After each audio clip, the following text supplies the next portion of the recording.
Assalamualaikum warahmatullahi wabarakatuh. Selamat siang anak-anak. Semua siap belajar ya. Untuk hari ini kita akan belajar lagi bahasa Indonesia, khususnya terkait dengan sistematika dan kebahasaan proposal karya tulis ilmiah. Jika kemarin kalian sudah belajar terkait dengan menulis latar belakang, maka hari ini fokusnya ada dua, yaitu sistematika dan kebahasan proposal karya tulis ilmiah. Nah, lanjut ya. Nah, untuk sistematika penulisan karya tulis ilmiah itu umumnya ada dua. Jadi ini adalah sistematika KTI yang pertama, kalian bisa melihat sesuai dengan slide. Jadi kalian menggunakan urutan angka, yaitu konsisten pada urutan angka. Yang perlu diperhatikan di sini adalah penulisan bab di awal. Bab tetap menggunakan Romawi, ditulis di tengah, bold, dan kapital semua. Lalu dilanjutkan dengan subbab, penulisan subbab. Namun di sini untuk penulisan subbab yaitu menggunakan kapital di awal kata, tidak lagi di semua kata. Lanjut pada sistematika kedua. Sistematika kedua yaitu kalian memadukan penulisan huruf dengan angka. Untuk urutannya bagaimana, Bu? Kalian bisa melihat pada slide yang Budian berikan. Di situ ada tetap untuk bab utama menggunakan Romawi, diikuti huruf, angka, huruf, dan angka terkecil yaitu diberi tanda kurung. Itu untuk sistematika penulisan karya tulis ilmiah. Lalu untuk selanjutnya yaitu terkait dengan kebahasan karya tulis ilmiah. Apa yang perlu diperhatikan dalam kebahasaan KTI? Ada 6 komponen. Yang pertama yaitu terkait dengan keefektifan kalimat, kepaduan antar kalimat, kepaduan antar paragraf, kebakuan diksi, dan konsistensi. Sebenarnya secara umum ini sudah Budian pernah berikan pada semester 1 ataupun kelas 10 terkait dengan keefektifan kalimat dan lain sebagainya. Tapi di sini Budian tetap akan mengingatkan kalian, memberikan kalian materi sedikit ya, mengulas saja terkait dengan keefektifan kalimat. Apa yang perlu diperhatikan? Kalian masih ingat ada 5. Yaitu terkait dengan sebuah kalimat harus memiliki minimal subjek dan predikat. Harus baku, harus hemat, artinya tidak memiliki penggunaan kata yang ganda, memiliki makna yang sama. Terus logis, artinya juga tidak ambigu. EYD, artinya menggunakan ejaan atau penulisan tanda baca atau huruf kapital dan lain sebagainya harus sesuai dengan pedoman bahasa Indonesia yang benar. Selanjutnya, ini ada contoh-contoh ketidakefektifan penggunaan kalimat atau maupun penggunaan tanda baca. Jadi ini adalah contoh-contoh yang Budian sering temukan pada penulisan karya tulis ilmiah. Jadi kalian bisa mempelajari sendiri ya. Di situ ada kesalahannya, ada pembenarannya, lalu alasannya.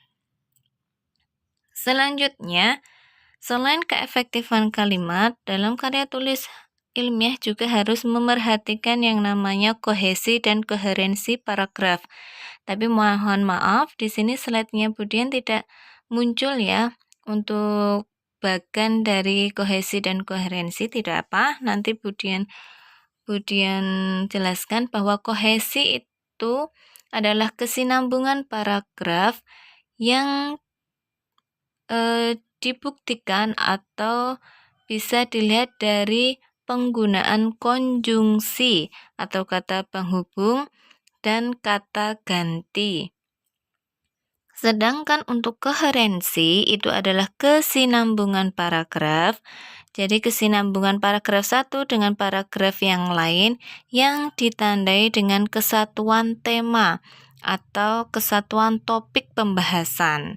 Jadi harus memperhatikan topiknya dan ada penggunaan konjungsi maupun kata ganti, itu bisa dikatakan sebagai paragraf yang padu, paragraf yang bagus. Oke, selanjutnya karena tadi salah satu ciri paragraf yang padu yaitu penggunaan konjungsi yang tepat, maka Budian ingatkan terkait dengan penggunaan konjungsi. Ingat bahwa konjungsi itu jenisnya ada dua, yaitu konjungsi intrakalimat dan konjungsi antar kalimat. Konjungsi intrakalimat, kalian bisa lihat contohnya. Ada dan, serta, tetapi, tidak hanya, yang menerangkan waktu, ada sejak, semenjak, dan sebagainya. Namun yang perlu kalian ingat bahwa penulisan konjungsi intrakalimat itu letaknya tentu di dalam satu kalimat. Lalu fungsinya apa? Yaitu untuk memisahkan induk kalimat dengan anak kalimat, atau memisahkan frasa dengan frasa, frasa dengan klausa, atau klausa dengan klausa. Kemudian tidak akan jelaskan karena itu sudah dipelajari di kelas 10, apa itu frasa dan lain sebagainya. Hanya yang perlu kalian perhatikan, yang perlu kalian ingat, bahwa penulisan konjungsi intrakalimat letaknya pasti di dalam satu kalimat. Dan sebelum konjungsi intrakalimat dibubuhi koma. Ya, sebelum. Nah, sebaliknya untuk konjungsi antar kalimat itu fungsinya memisahkan kalimat satu dengan kalimat yang lain. Jadi letak konjungsi antar kalimat tentu di awal kalimat.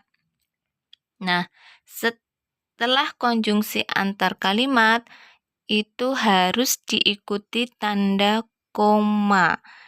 Nah, yang perlu digarisbawahi anak-anak perlu diingat, jika konjungsi intrakalimat dibubuhi koma adalah sebelumnya, sedangkan konjungsi antar kalimat bubuhan koma itu ditulis setelah konjungsi.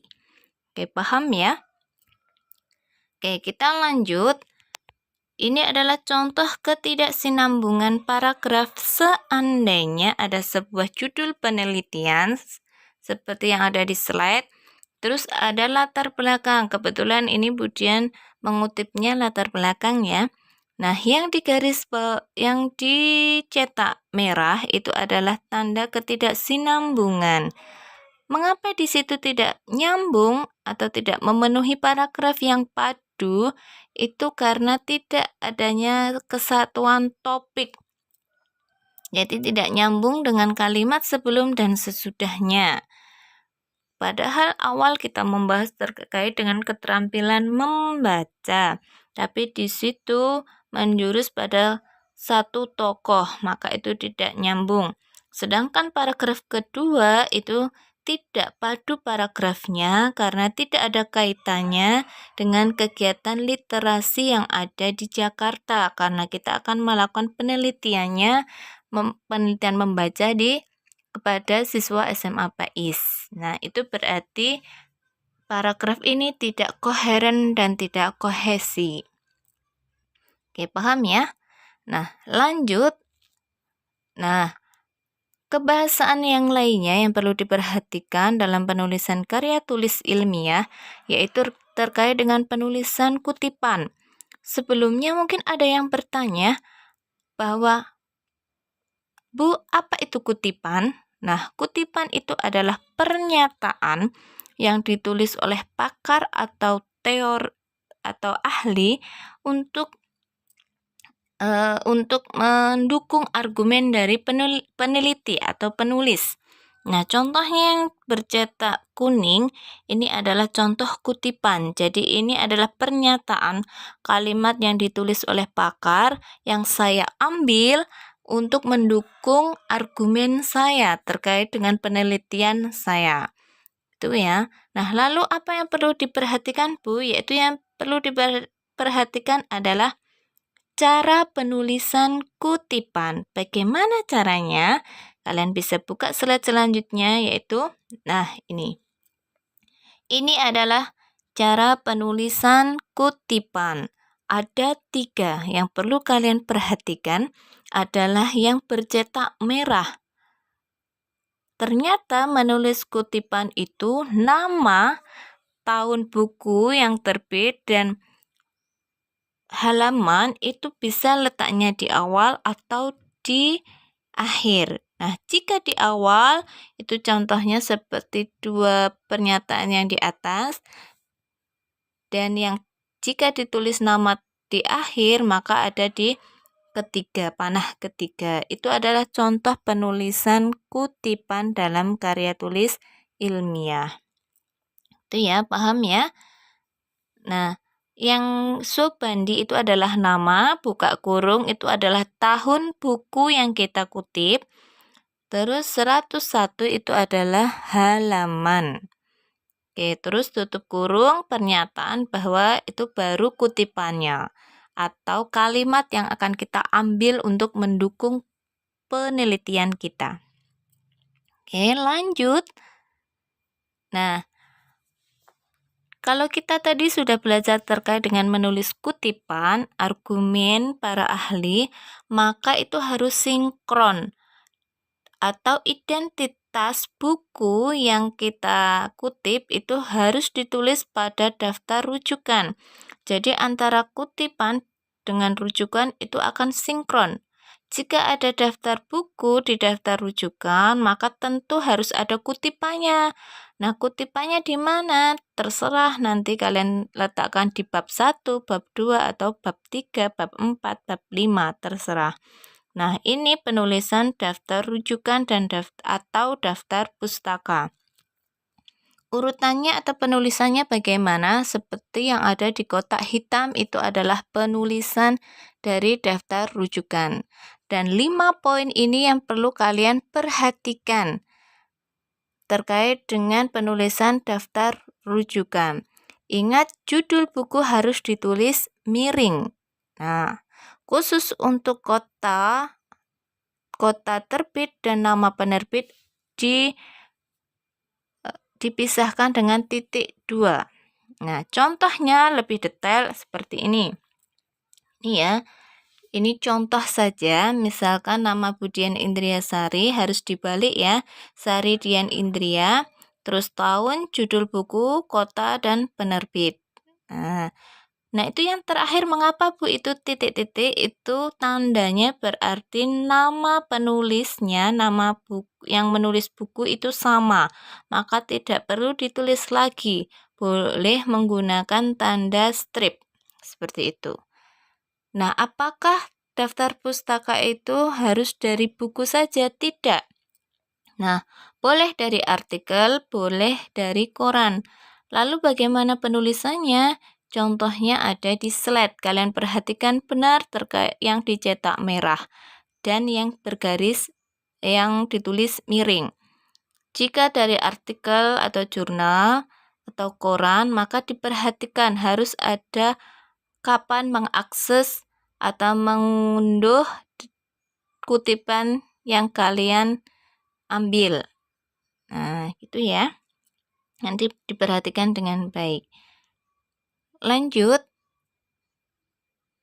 Nah, ini sudah terakhir. Maka selanjutnya adalah kalian menguji kemampuan kalian dengan mengerjakan slide ini dalam waktu 7 menit. Coba kalian analisis kalimat-kalimat yang Budian berikan ini sudah efektif atau belum. Jika sudah, kalian centang iya, kalau belum tidak, lalu alasannya apa?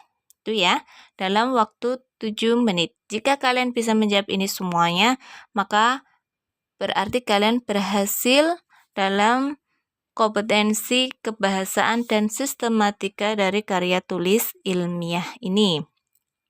Nah, ini adalah Uji kemampuan selanjutnya adalah oleh-oleh atau tugas kalian di rumah. Kalian kemarin sudah membuat latar belakang, maka tugas selanjutnya adalah kalian menyunting latar belakang dari teman kalian. Itu ya. Nanti cara penyuntingannya akan Budian berikan lembar kerja yang akan Budian berikan lewat WA. Oke ya, paham ya?